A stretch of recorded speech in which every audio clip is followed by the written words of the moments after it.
Hello, everyone. Happy to be here again with all of you. As you know, our webinars are designed for you guys to offer feedback, and we'll do this via chat and the Q&A box. As you are logging in today, please feel free to start using that chat feature and share with us where you're joining from. It's been truly amazing to see people joining from all around the globe. I am Petra Rassel, Head of Coaching here at LeggUP. We are a professional development platform specializing in career coaching and helping organizations transform and future-proof their workforce through development of their leaders and employees. You are joining us today for part 2 of our new 3-part series, 3 Steps to Personal Excellence. It is our mission to support leaders to rise to the challenge created by COVID-19, and our webinar today is titled Taking Control of Stress. We will continue to support you here again next week with yet another deep dive into self-leadership and how we can set ourselves and our remote teams up for success while working from home under these still very unprecedented circumstances.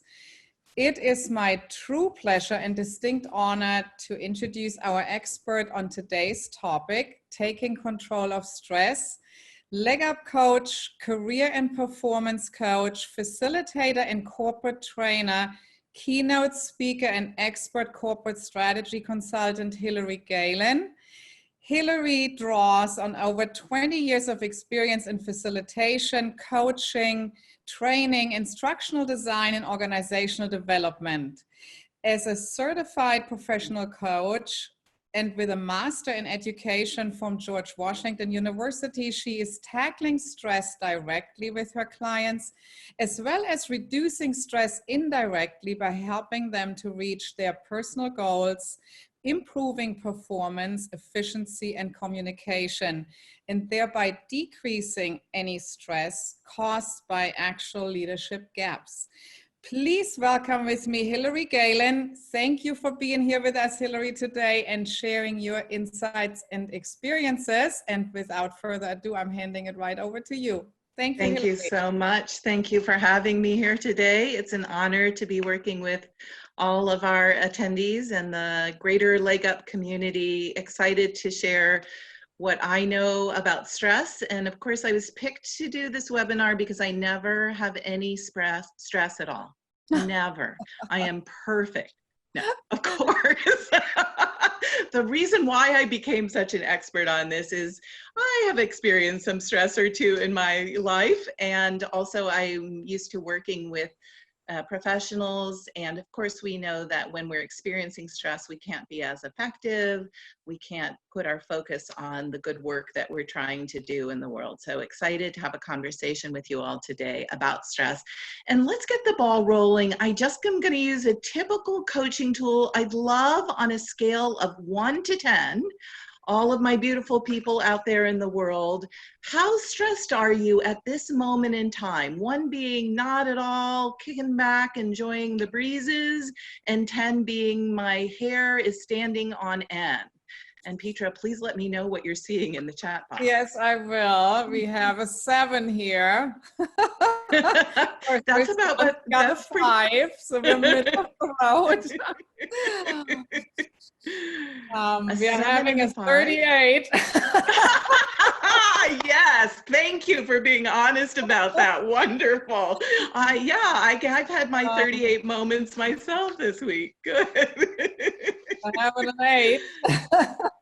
Yeah, okay, excellent. So some higher stress levels here in the mix, definitely. I think so. All right, well, good. You all have come to the right place then. And I'm just going to encourage you, as Petra said, just want to reinforce, as questions arise, please type them in the chat. If you have comments to share or strategies that you've used, we're eager to get access to those as well. So we're going to cover 3 main topics today. We're going to talk a little bit about symptoms of stress, give you a working definition of stress, and then the meat of the webinar is going to be strategies to manage stress. And I'm going to encourage you as we go. I have 9 strategies, 9, count them, and love to know which ones you're already using. I think you're going to be able to give yourself a pat on the back on some of these. And also maybe there's 1 or 2 that you can add to your repertoire. The other thing I like about these strategies is they're kind of a combo deal. You can mix and match and put some of them together. Petra and I were comparing notes about how we're doing that. So you may hear from us about that as we go. So Petra did a beautiful job introducing me. You made me sound so fabulous, Petra. I should hire you as my PR person. And again, why this webinar is so important, this topic is so important, is because stress can often get in the way of the work that we're trying to do. And for our well-being and for the work that we want to do, it helps if we know how to take control and be the bosses of our stress. So I'd love to know if there's something specific that you came hoping to get from this webinar. Would you please type it in the chat box now? I'm looking expectantly to see what shows up.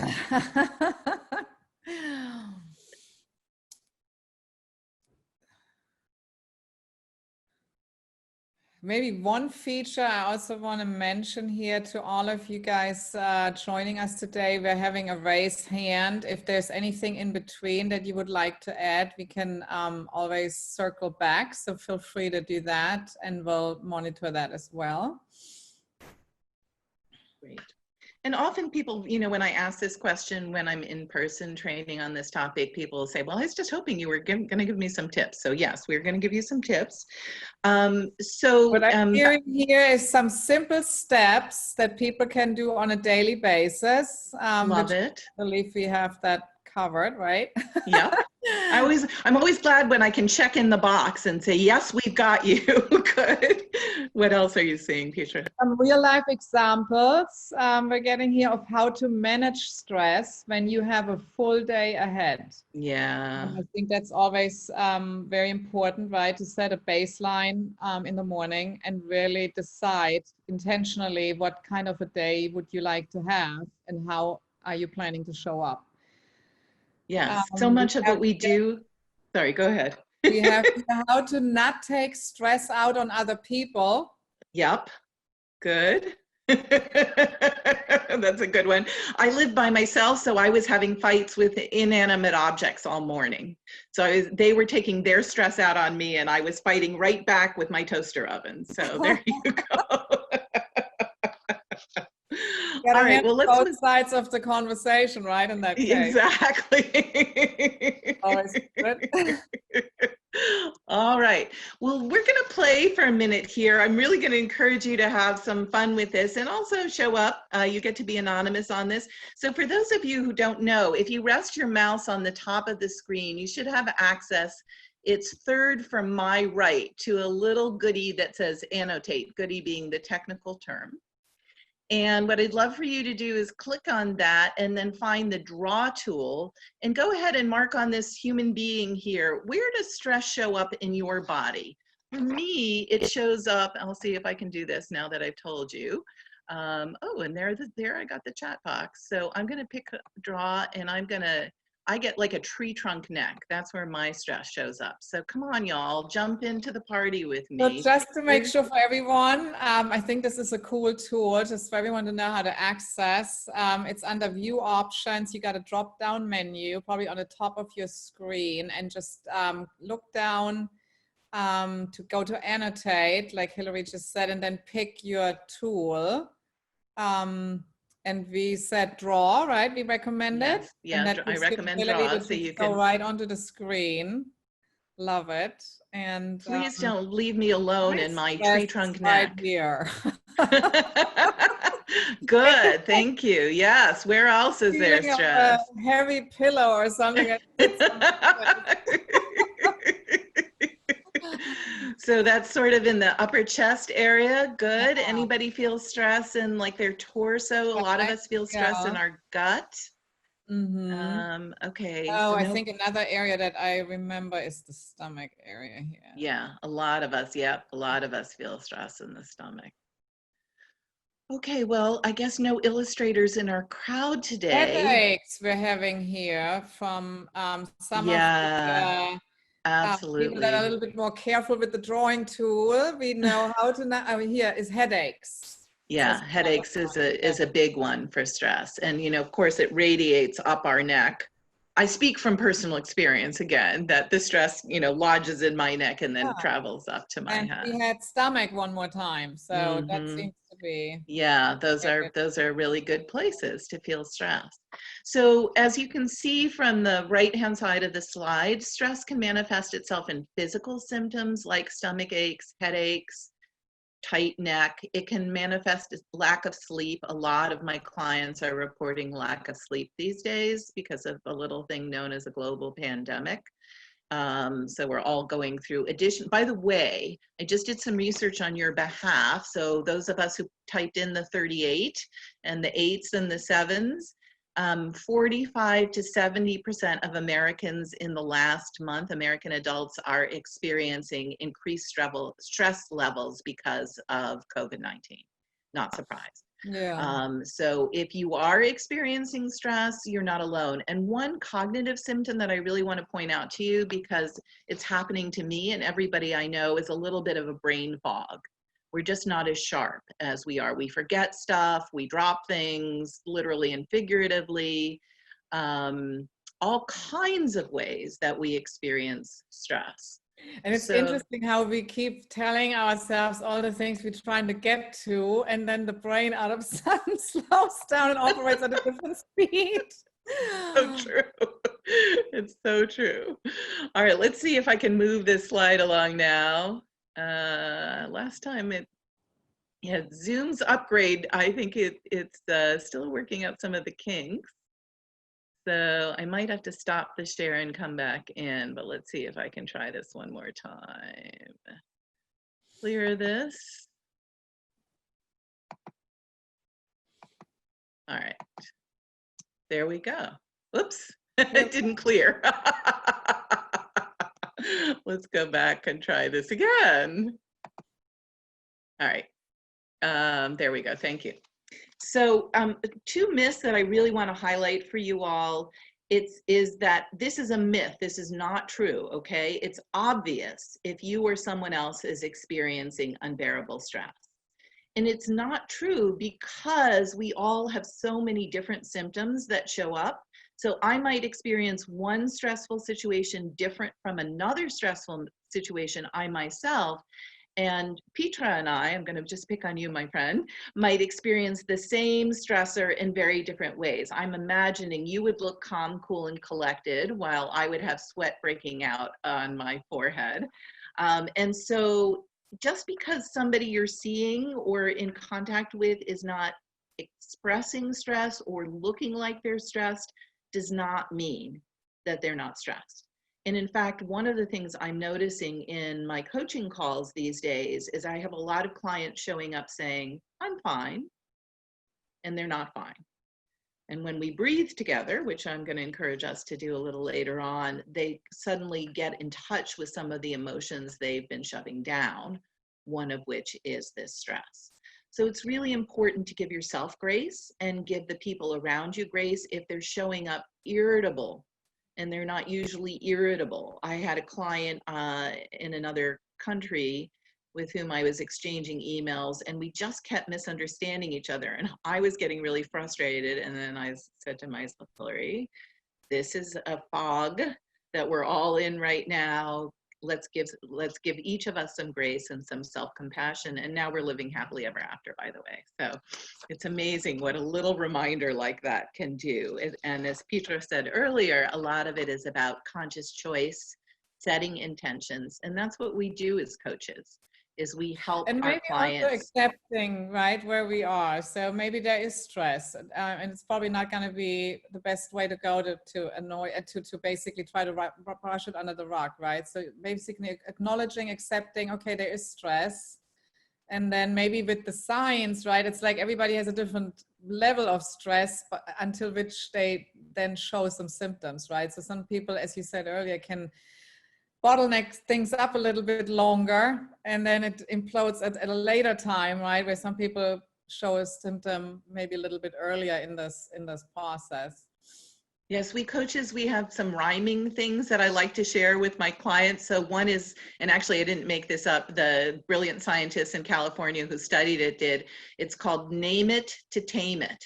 So if we just say we're fine, we're fine, we're fine, then what we resist persists. And so we're going to keep feeling that stress until we allow ourselves to say, hey, I'm stressed right now. And then you get a chance to also do something about it. So I'm going to move us along to a little light definition of stress, which is that it's an organism's response to environmental demands. And the reason why I highlight the word response is because there's actually some interesting research that shows that because of the way we respond, some of us experience stress more strongly than others. So it could be the same stressful event, and I'm going to respond differently from somebody else, and how I respond is going to determine how stressed I am. That's a vast oversimplification, but what I want you to know about this is once we recognize that it's our response, then that puts us in conscious choice. We can notice the patterns of our response and start to do something about them, so that after with some practice, we can start to show up differently in response to those environmental demands. Any questions so far? I'll pause here, and now I actually can see the chat box.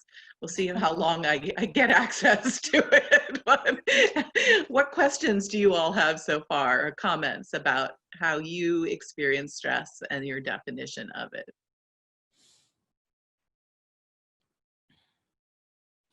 And sometimes it really takes that moment, right, to step back from a stressful experience, or when you feel like that's really a sensation that could fall into that category for yourself, and just really scan through, right, what just happened? How am I feeling? Yeah. And just really take inventory, right? What's going on right now? Yeah, inventory is a good way to go, is to give yourself that moment to check in. So absolutely, thank you. All right, so Robert Sapolsky, who is a brilliant neuroscientist out of Stanford, he has a number of books about humans and stress. I believe the primates he studied were baboons, but I could be wrong. I get my primates mixed up. I know much more about human beings than I do about primates. But the point that he makes is that we are really well equipped. We're designed as human beings to respond to a stress like a predator, like a saber-toothed tiger, like whatever, I guess lions prey on zebras. I should know my biology better, but I don't. And so the difficulty that we have as opposed to zebras is zebras, if a lion, they're placidly cropping grass, a lion comes by, attacks, they get all stressed in the moment, they flee or they freeze, they do their hardwired response to stress. And then afterwards, they actually don't have a conversation like this. They do not say, oh my goodness, you would not believe the stressful day I had. They go back to placidly cropping grass. Whereas we human beings, a lot of our stress does not come from the moment of the lion. It comes from, oh my God, I had such a horrible encounter with a lion. Now my whole day is ruined. And now I'm worried about how many lions I'm going to run into the next day and the next day and the next day. So it's just useful for us to know that when we're in the present tense, if something is happening then we're going to deal with it. But it's hard. Our brains believe this imaginary stuff that we call up that might or might not happen in the future, especially. And usually when we imagine the worst case scenario, it doesn't actually come to pass. So just helpful to know that we have this unique ability to project ourselves forward, but our hard wiring is designed for the stressor of the moment. So that can cause us some challenges. So how do we take control of stress? And I bet you're gonna, the first couple of these especially, my hope is that you have encountered this information once or twice before. So let's see. So the first one is simply to take a deep breath. And you'll see at the end of the webinar, I found an app for you all that helps you work on your breathing. And there are all kinds of fancy, I call them fancy ways to work on the breathing. But one of the things I like is our bodies actually know how to breathe without our giving them any additional help. And so sometimes at the start of a call, if a client shows up triggered or stressed or striggered, as I was starting to say, then we just breathe together. So I'd like to ask us all just to breathe for a minute. And you don't have to do anything fancy. You don't have to count. You just have to close your eyes. I'm going to close my eyes and just notice the breath coming in and the breath going out. And you don't have to do anything to that breath. You just have to be grateful that you don't have to, I encourage you to be grateful that the breath is coming in and the breath is going out. In and out. And if you want, you can think about breathing in some hope and breathing out some of that stress. And breathing in some peace and breathing out some of that tension. Or you can just breathe for a minute.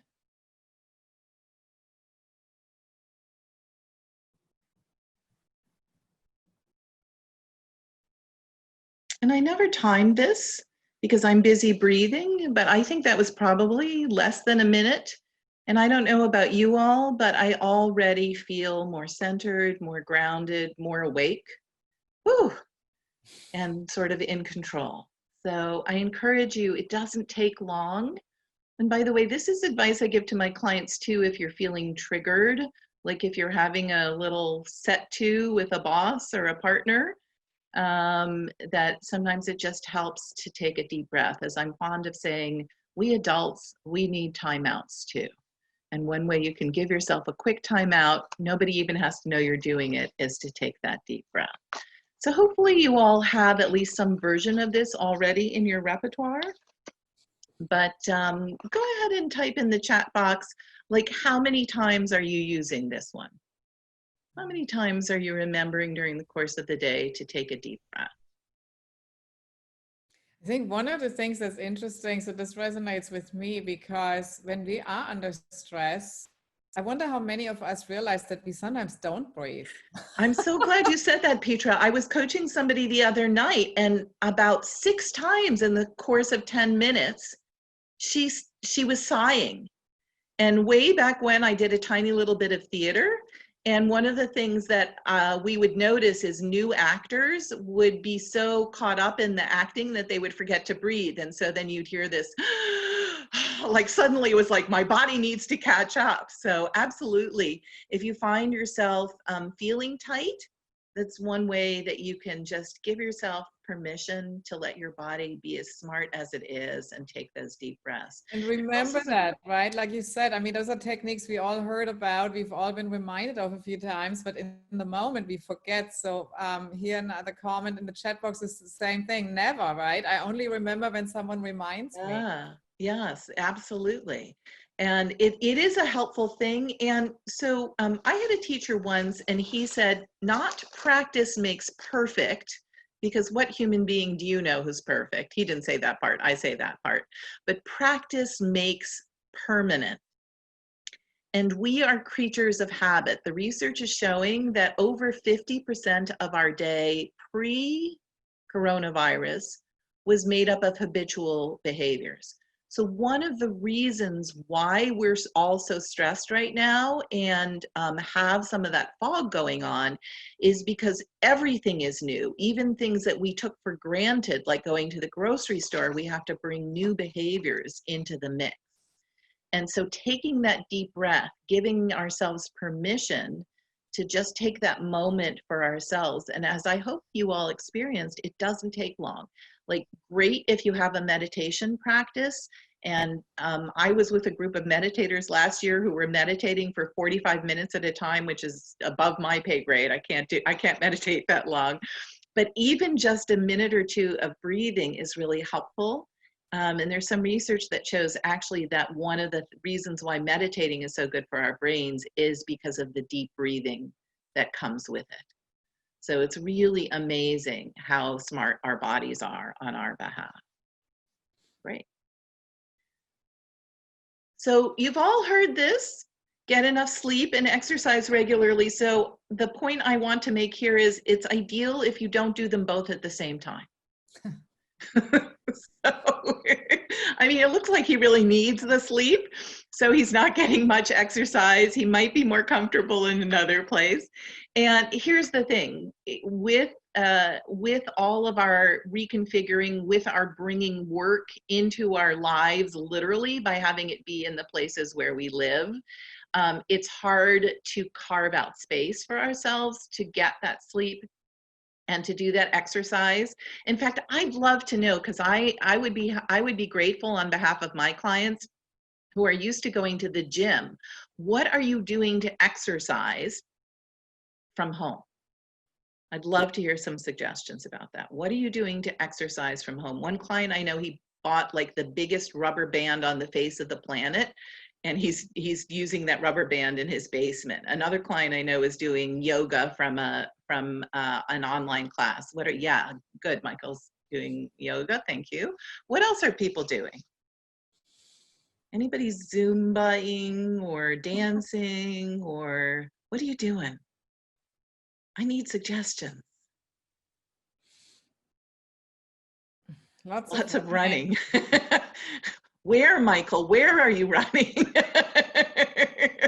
Outside or in? Well, I'm sure. I mean, there's companies like the Peloton, the bicycle, you know, the stationary bicycles and stuff. I think those are really experiencing a huge popularity increase, right? Because it's one way to really get that inside. Yeah, lots. I hear lots of yoga. I heard the rubber band. I heard some Pilates. Yeah, there was an interesting article in the Washington Post. I live in the DC area, about a woman in New York who's used to swimming, and her pool, of course, closed. And so she has this tiny little courtyard, and she's just making like 8 billion rounds around the courtyard every day. But she's put on some good music on her headphones, which is helping her stay motivated. Oh, there's some interesting creative solutions. I had people with blow up pools, you know, to do water aerobics. Oh, that's great. That one I hadn't heard of. That's creative, depending on how much space you have, right? How much you can unfold to then fold back up and get out of the way later. All right, well, so yeah, and even a little bit, again, the research is pretty clear on this. Even if you can only do 5 or 10 minutes, I know I'm coaching lots of working parents who are really struggling to find time for themselves. And it's easy to say, oh, I don't have the hour so that I would love, so I'm not doing it. Even 5 minutes is going to make you feel better.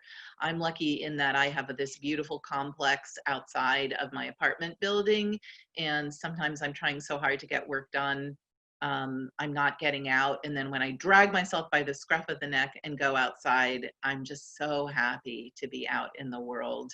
And in a moment, I'm going to tell you about the effects of getting connected back with nature. So if you have the ability to do that, that's great. All right, y'all, you're leaving us to be on our own here because I'm not getting any more suggestions. So I will move us along. So this is a really tricky one for everybody today because of all the shared space, because we're trying to do so many different things in what used to be just our living quarters. And there are metaphoric boundaries, structures, and expectations that we're trying to create as well. So I have a client who ended up, the only place for his laptop was at the foot of his bed. You can imagine how well that was working out for him. So this is hard for us to do because it's stressful to have to articulate the boundaries, the structures, and the expectations. And frankly, it's even harder to reinforce those. But when you can set up your own little corner in your own little chair, to quote Cinderella, or give yourself that space, again, even 5-10 minutes of alone time if you're co-parenting and co-schooling. For us single people, to allow yourself that time where you're not checking your email and you're going out and exercising and not bringing it with you. All of that stuff is particularly important in a time of stress and chaos. And like any other structure, it takes a little bit of a startup cost to put into place. But when we do, it gives us a foundation from which to work. I'm encouraging the groups that I'm working with right now, like, or the organizations, to put in their email signature block what their availability is for the day. And so setting that expectation ahead of time means somebody's not going to be crabby if you take a lunch break with your family, or take a moment on your lunch break to connect with somebody on the phone whom you need to get with, because you've said, I won't be available between this and this time.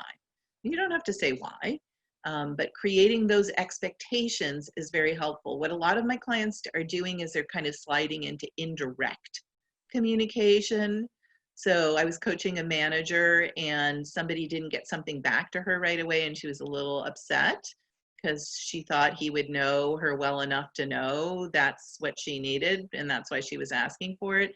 And instead of saying, hey, I'd really appreciate it when I ask you for something, if you can just get back to me and let me know when you'll get it to me, she said, so were you having computer issues today? And of course, I know she was trying to be gentle, but he might not have read that as, hey, I need you to get back with me right away. So we teach people how to deal with us, and that becomes a way, then they know what to expect, and they're actually grateful to know, oh, Hilarie was crabby because I called her at 7 in the morning and her brain doesn't really function until 7:30. Questions or comments about that one before we move on? It's a little more abstract than some of the other suggestions I have for you, but I'm really doing a lot of work with people around this one, and those who are experimenting with it are getting some good results. Yeah, also the boundaries, and what pops up for me is also the communication around that, right? And not just around the boundaries, but maybe in general, as you said, around structures that you set in place, structures that help you to really get from A to B throughout the day and get a certain flow, right? And so I think also to your earlier point with habits, we're reshaping some habits or adding some other habits that are supporting us better currently. So all of that needs to be communicated, yeah, right? And of course, setting expectations in that sense too, yeah. And again, it's one of these things that because of that reason, I was laughing when you said that, Petra, because I love to communicate. And right now, even I am getting tired by communicating sometimes. It is extra effort and extra attention to set it up. But then once you have it in place, it really streamlines and kind of smooths the road for you. So I encourage you to give it a try. Now, you might not want to try and set up 10 boundaries simultaneously. That's a lot, but try one. And again, it can be a gentle one, like, hey, I have a meeting coming up, so I really need you to take the kids for the next hour, or I really need just 20 minutes to not look at my email. I'll be back online at 3 o'clock, whatever it might be. Questions or comments about that?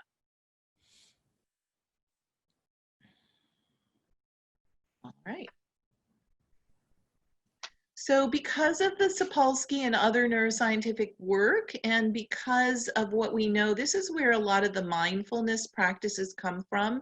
They start by being grounded in the present tense. And I found this question, and I think it's a great coaching question and a great check-in question, Petra, to your point earlier about doing that self-assessment, is what do I need at this moment? Because when we start to spin ourselves up like, oh my gosh, this is going to happen, and then as a result of this happening, this is going to happen, and we start to live into that future scary place. And really, if we center ourselves in right here, right now, like, yeah, I'm nervous about Washington, D.C. being an area where there's still a lot of new coronavirus cases, or COVID-19 cases, but right at this moment, I have light, I have good people to be with, I have electricity, I got to go to the grocery store this morning and buy some food. So right now, I'm actually grateful I'm doing pretty well. And sometimes just pulling back from that fear, which is about what might happen in the future, is really centering. Questions or comments about that one? Interesting too, that particularly in stressful times, and that's something I think our brain does even in under regular circumstance, but more so under stress, is we never project best case scenario, right? To your point, we always imagine something terrible.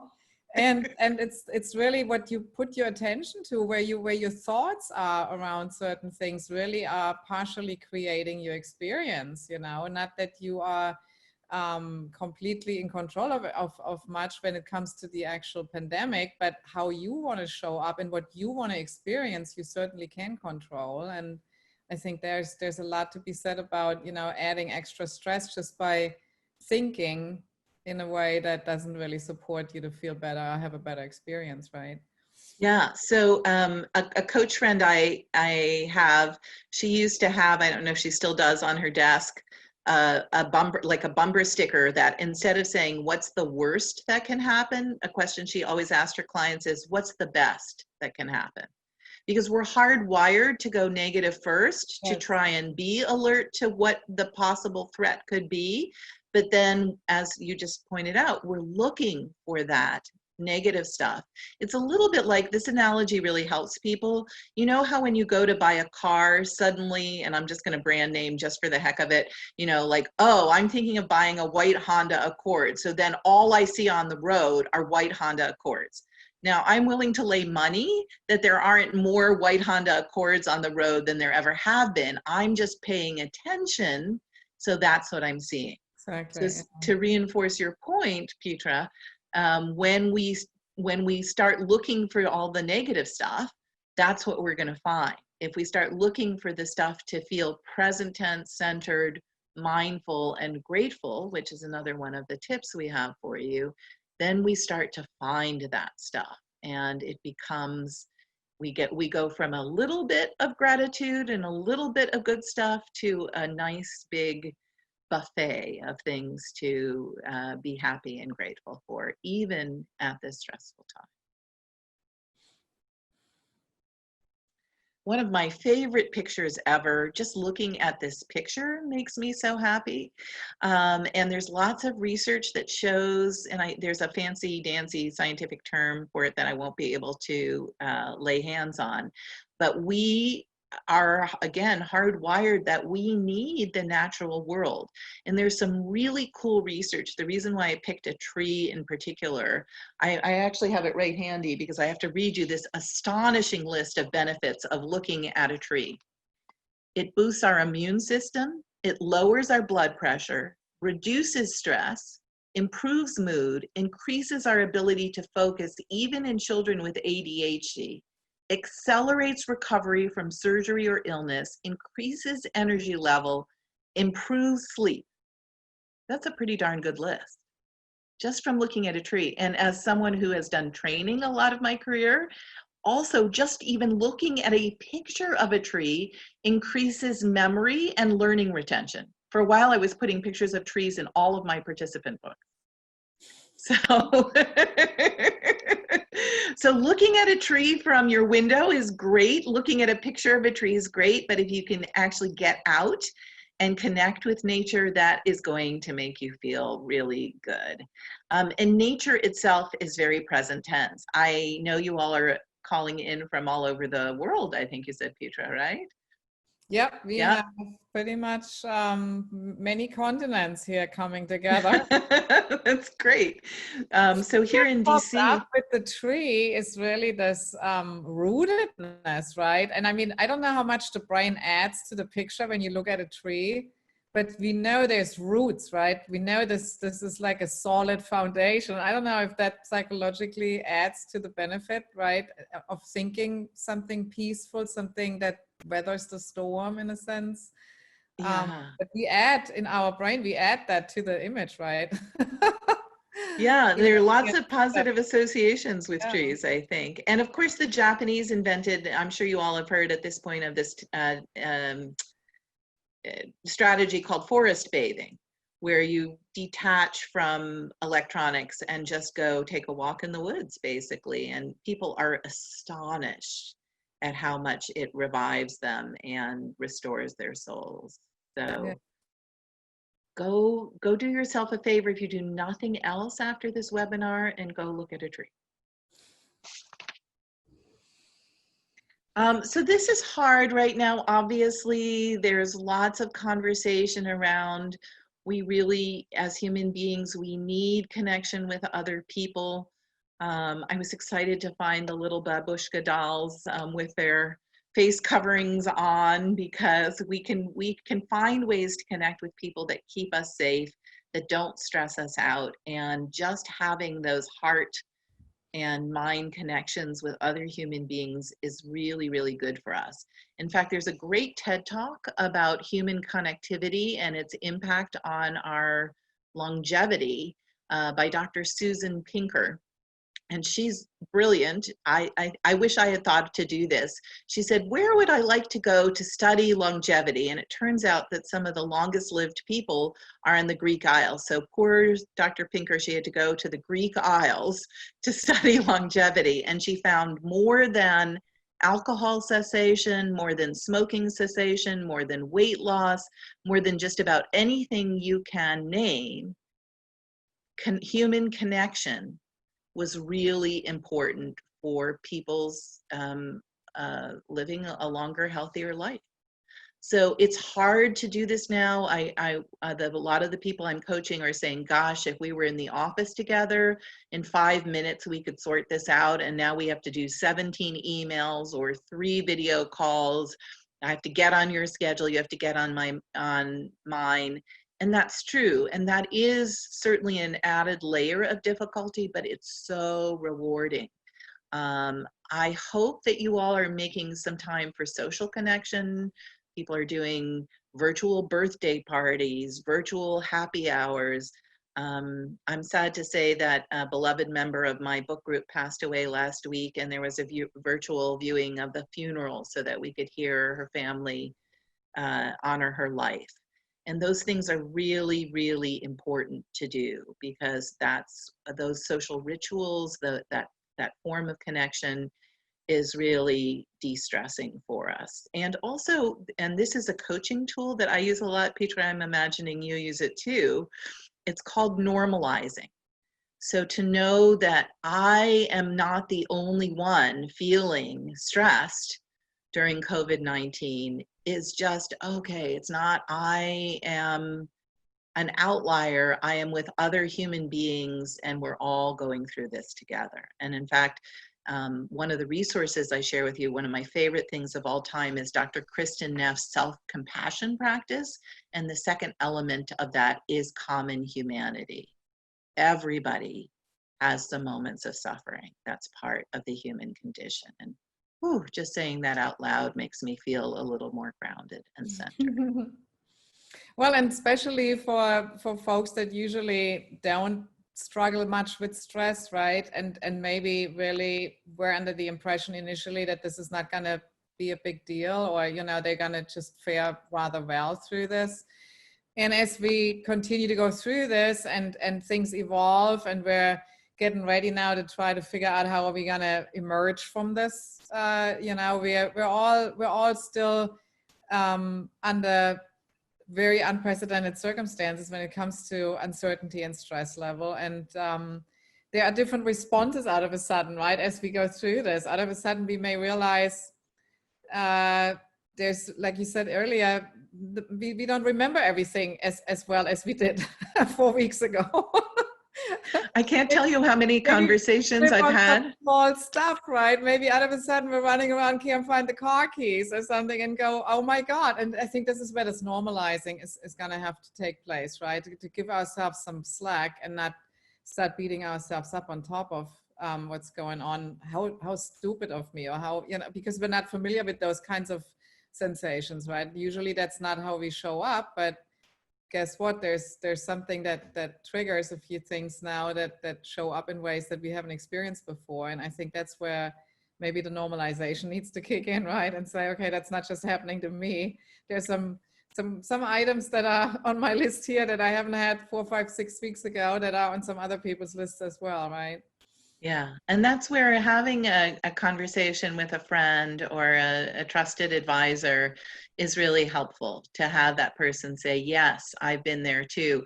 Like, I was thinking it was just me at first, because I would start to I'd be in the middle of a conversation and I'd stop and I'd say, why did I start to tell you this? Now, in all honesty, I have done some of this in January and last year. I'm doing a lot more of it now. And then I started noticing that all my friends were doing the same thing. Now, wait, why did I start to tell you this? And I thought, okay, it's not just me. We're all working hard to keep our brains and our bodies functioning while all of this chaos is going on around us. And, since this is a lot about work and productivity, one of the things that's really important, especially for those of you managers, those leaders of you out there, there's article after article saying, it can't just be business as usual. It's really important that you make some space for connecting with your remote workers, giving them a chance to just say hello, to acknowledge what each other is feeling, and to also have some flexibility about productivity. People are managing beautifully to be productive, but maybe not quite at the levels that they have been before. And it's really important that we acknowledge the efforts that people are making, and again, give some grace about that, because otherwise that's just more stress and pressure, like, oh my gosh, I'm letting the boss down, I'm letting the group down. And in my experience, really all of us are doing the best we can right Yep. now. So I put we've all heard the glass half empty, glass half full thing, but this is a new one that I just encountered. I don't know if you all have heard it, but somebody said to me recently, well, actually the glass is really still all the way full. And I said, what? Because you can see where the water line is. And they said, yeah, the rest of it is full of air. So, and again, as an example of that reframing, what if I were to know that the glass was perfectly, beautifully full just as it is?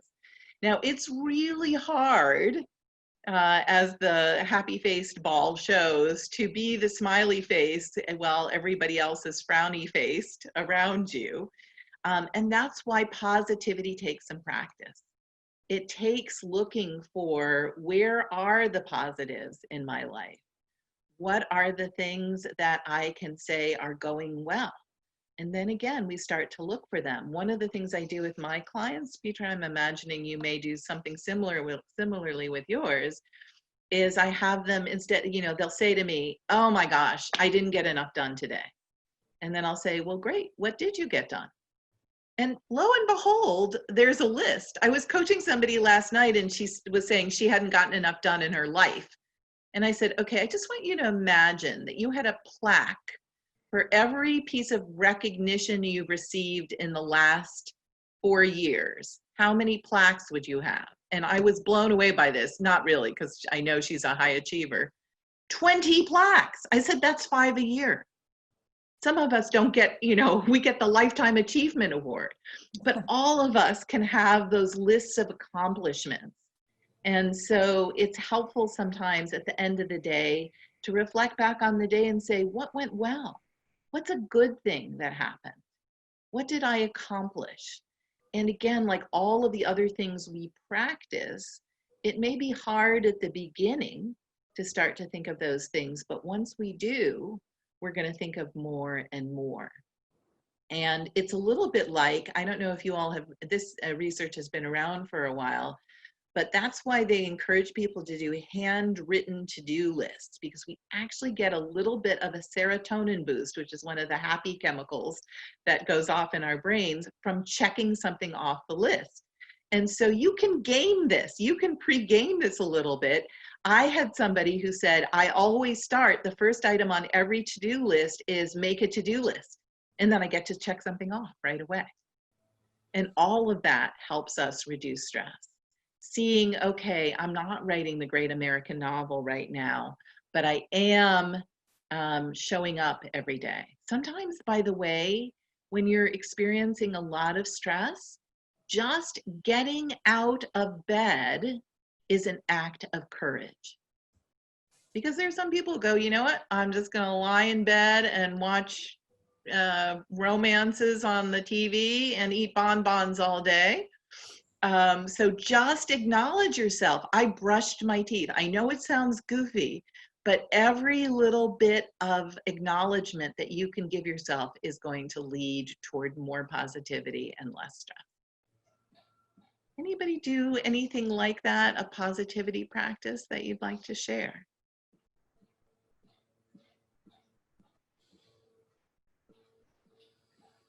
You all are just chilling.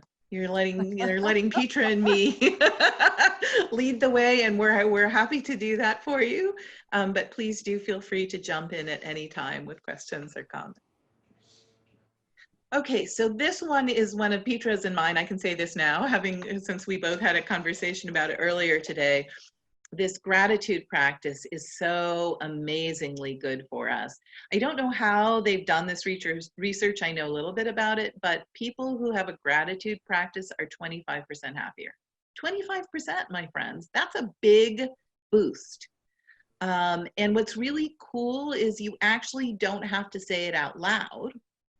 But if you do say it out loud, or you say it to another human being, then you pass that gratitude back and forth, and it's a beautiful thing.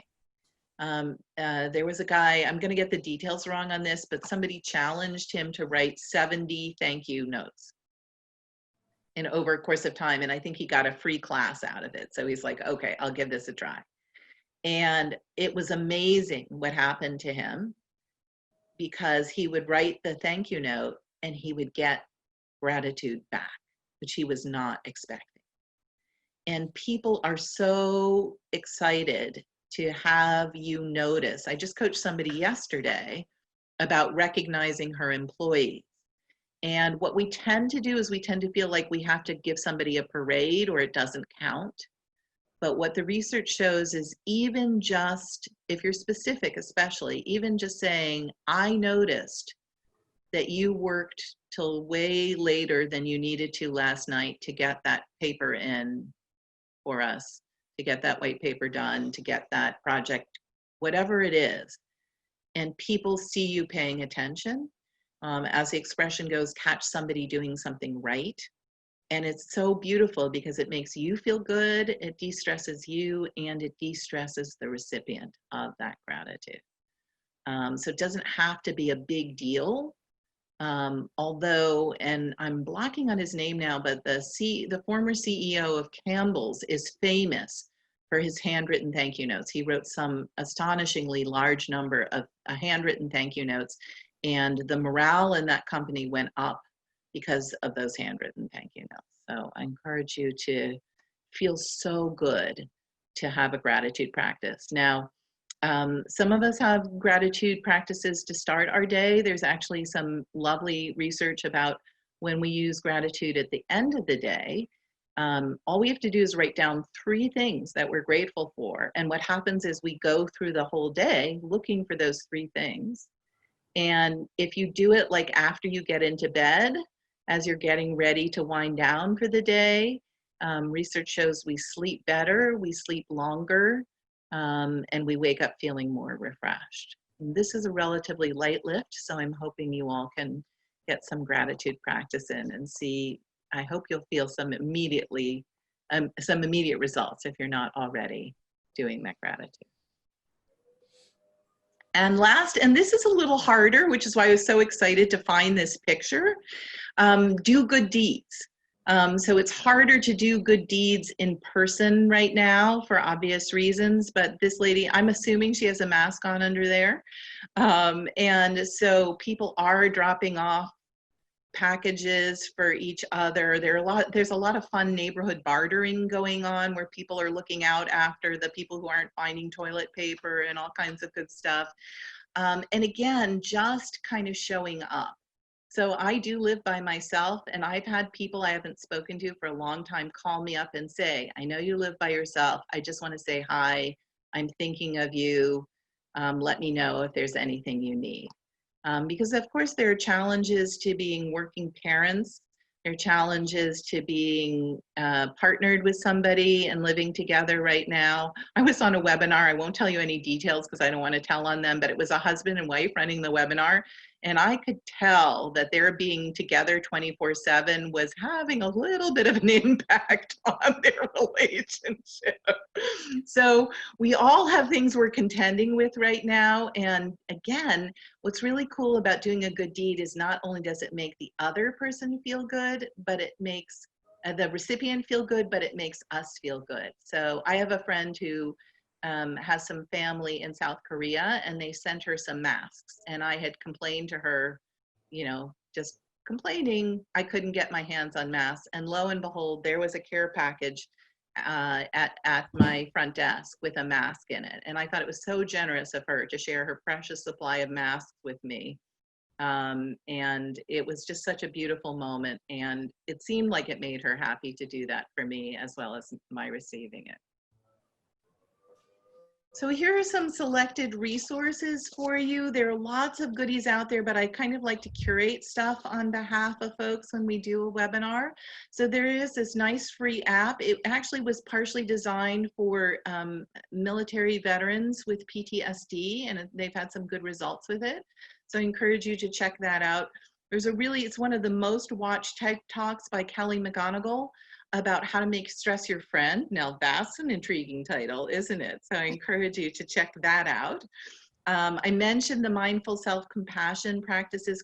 Dr. Kristen Neff is the foremost researcher in the world about self-compassion, and that is a fabulous way to release some stress, and especially that self-compassion break that I highlighted for you on this slide. And then I thought there are lots of articles, but I liked the Thrive Global one about safeguarding your mental health in the time of COVID-19. So that might be a good window in for that.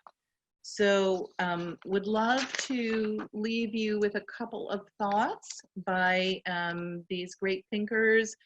A reminder that, again, that it's not what comes at us that is stressful, it's our reaction to it. So as Ralph Waldo Emerson said, what lies behind us and what lies before us are tiny matters to what lies compared to what lies within us. And William James says the greatest weapon against stress is our ability to choose one thought over another. And if I had to summarize what I try to work with my clients on, that's probably it, is to help you get in conscious choice.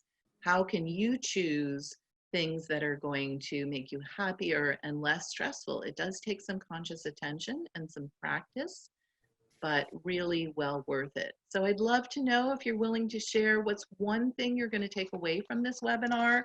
What's one thing maybe that you're already doing a little bit of, like the breathing, which I hope all of you are doing some of, and what will you practice? Would love to see what maybe one thing. There's research that shows that if you make a conscious attention about taking something away from a learning opportunity, you'll actually take it away better. So go ahead and publish those. That will help you grab hold of it. Thank you, Nikki. Yes, great. Appreciate it. Gratitude, breathing, tree appreciation. Wonderful. More exercise as a stress relief. Thank you, Michael. Absolutely. What else is taking away? I think important here too is always remember we gotta celebrate the small wins, right? The small things we can start doing and build on those. It's this whole habit, tagging another small habit on top of another small habit, or just really giving yourself an opportunity to be successful and not raise the bar too quickly, right? And reach for the stars and then realize didn't get to it, didn't do that today, and it's kind of more like a dent in the success than it is really building the confidence, right? And so I think we got to always be mindful of where we set the measurement, and is that measurement supporting us in creating what you say and write a positive thought around something, or is it rather putting us down in terms of, oh, didn't get to do that again, right? Yeah, and actually I follow this guy named James Clear. He's a former baseball player. I think he's a really interesting writer about habits. And he says what we tend to do is when we have that aberration from a habit we're trying to create, then we go, oh, that's my habit. Instead of saying, oh, that was an aberration, I'm going to go right back to the habit that I'm trying to cultivate. So, and really, if you're taking nothing else away from this webinar, I hope you're taking away the idea that what you are feeling is normal. If you're feeling that 38 of stress, absolutely. And whatever you're feeling is normal and is right for what you're feeling in the moment. And then you can exert some conscious intention and get some help. That's the other thing that I didn't put on the slide, but sometimes we're afraid to ask for help. And Brene Brown actually did a piece of research that showed that the one quality managers look for in an employee more than anything else is if they're willing to ask for help. Because if you're willing to ask for help, you're more willing to get it. I mean, excuse me, you're more willing to give it. And by the way, if you ask for it, you're more likely to get it. So thank you all for the privilege of being with you today. Petra, I'll turn it back over to you. Exactly. We're getting to the top of the hour. I want to invite you all to join us again next week. We're presenting to you Rise to the Occasion, a little bit more about leadership and leadership gaps that could really help us improving on and getting us to the next phase in us emerging slowly into what is going to maybe become or is starting to shape our new normal. Just like we were looking today at building on some strength that will help us through this time. You can sign up as you log out of today's webinar, and in addition, please also check our latest release from LeggUP Labs, our Career Pulse assessment. You will have an invitation there to check that out and get a snapshot of where exactly you're at with respect to productivity and well-being. As always, we greatly appreciate your valuable feedback and look forward to seeing you again here next week. Thank you, Hilarie, for your, again, very valuable insights and sharing your experience as it pertains to managing stress better and having a much more positive experience in our day. I say thank you all and looking forward to seeing you all again next week.